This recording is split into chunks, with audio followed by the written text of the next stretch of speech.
I'm Paul Mitchell, Managing Director of the Human Enterprise. How's your energy? I mean, you're probably managing your time pretty well, but how are you managing your energy? Because here's the thing, unless you're managing your energy, you will not be able to manage your time. And today, I want to talk to you about managing your energy. Not managing your time, that's a given. Managing your energy. I want to go over the 4 energies that Stephen Covey talks about. You may have heard of him. He's got a great book out many years ago called The 7 Habits of Highly Effective People. We're going to have a look at the 4 energies that he talks about, with the goal being 10 out of 10 on each of them with you. So the first one is physical energy. Next one is intellectual energy. Next one is emotional energy.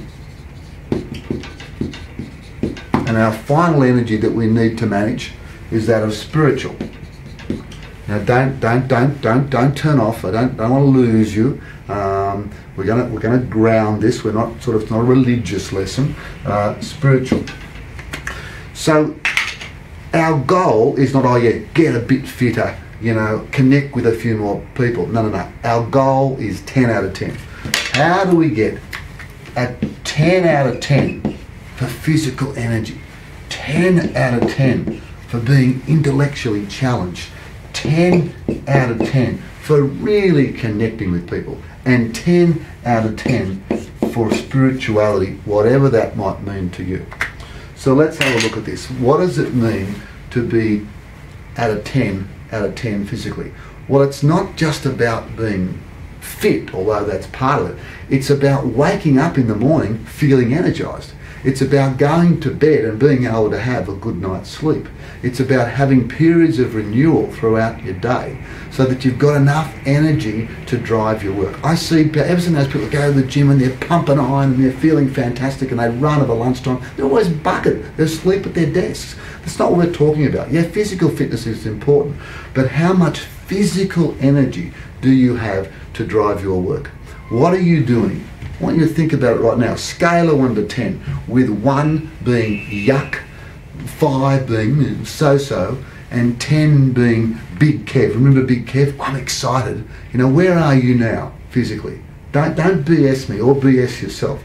Just write it down now. Where are you? Scale of 1 to 10. And then think about what could you do, and you know what you need to do. You don't need to read another book on it or go and get a personal trainer or a new pair of Nikes. Just get out there and do something. Physically, 10 out of 10. Next, intellectually, when's the last thing, or rather the last time, you did something for the first time? I mean, are you bored? The way of killing people or torturing them is to take away all forms of stimulation. It's called solitary confinement. And what you might be doing in your life is just doing your work, coming home, doing your work, coming home. It's a form of solitary confinement. What are you doing to stimulate yourself intellectually? Who are you hanging around with? My grandfather had a great saying, poor people should take rich people out to lunch. Now, that's not as nasty as it sounds. What he was saying was that we should start to hang around people that we don't normally hang around with, because we'll learn a lot from them. Are you hanging around with the same old people? Be careful who you're hanging around with. The people you hang around with will make a major difference to the quality of your life and the quality of your thinking and just your joy. So what are you doing to stimulate yourself? Have you talked to your boss about a new assignment? Have you talked to your boss about new possibilities? Have you looked at that particular training program you can do? Are you reading different things? Are you going to different places? I had a client one time, he'd been to Fiji 5 times. 5 times with his family. Nice, but how many times can you say Bula Bula or Banaka? There's a lot of the world out there. What are you doing to stimulate yourself intellectually? Next is emotional. How close are you to the people around you? How much are you coming home and being cuddled or giving a cuddle? I love it in Moulin Rouge. It says the most important thing in life is to love and be loved in return. Where are you there on a scale of 1 to 10? And I know it goes up and down, but are you really connected to people, and are people connected to you? And finally, spiritually. This will be different things for different people. But by spiritual, I mean something beyond you, something beyond the physical, metaphysical. For some people, that's charity work. For some people, it's just getting out in the bush. For some people, it's having a surf or going skiing. For some people, it is religion. For some people it might be yoga. For some people it might be meditation. But what are you doing to get out of this day to day and to stop and reflect and to give back something bigger to the world and to get beyond yourself, to go meta on yourself, metaphysical? So there we have it. Where are you?